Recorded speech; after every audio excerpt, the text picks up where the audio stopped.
तालिबान आ रहे थे, और ख़ास खुसूसन सरकारी पंप पे।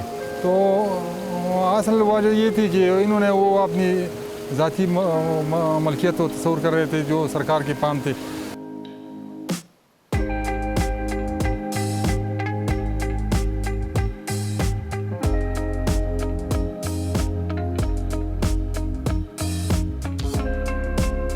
तो 2007 में ये टेररिज्म का लहर आया।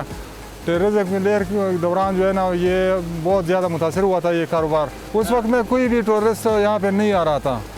असल वजह है कि इंतहाई डर व खौफ के आलम थे, और लोग डरते थे कि यहाँ पे जो तालिबान जो है ना वो लोगों को नुकसान पहुँचाता है। लोग यहाँ तक कि ज़ब्ह करने की बात तक पहुँच चुकी थी।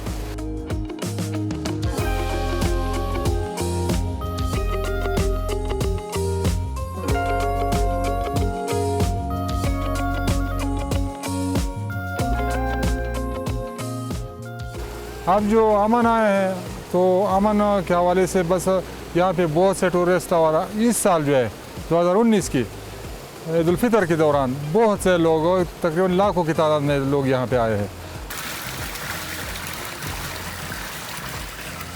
यहाँ पे मैंने एक हैचिंग रूम बनाया है, जिससे बच्चों का जो पालना है और इसके पैदाइश का जो सिलसिला है ना, उस हैचिंग रूम की बदौलत काफ़ी हद तक वो बाहर से बच्ची ख़रीदना जो है ना वो मैंने छोड़ दिया है। तकरीबन 35 फार्म ऐसे जो पाल है। तो हमारी फार्म जो है ना, इससे तकरीबन 100 kg जो है ना मुख्तलिफ़ होटलों में जा रहे हैं। एक होटल ऐसा है, रेस्टोरेंट है, ट्राउट पार्क के नाम से मशहूर है। इनका तो 100 किलो जो है ना रोज़ाना के हिसाब से फ़रोख्त हो रही है।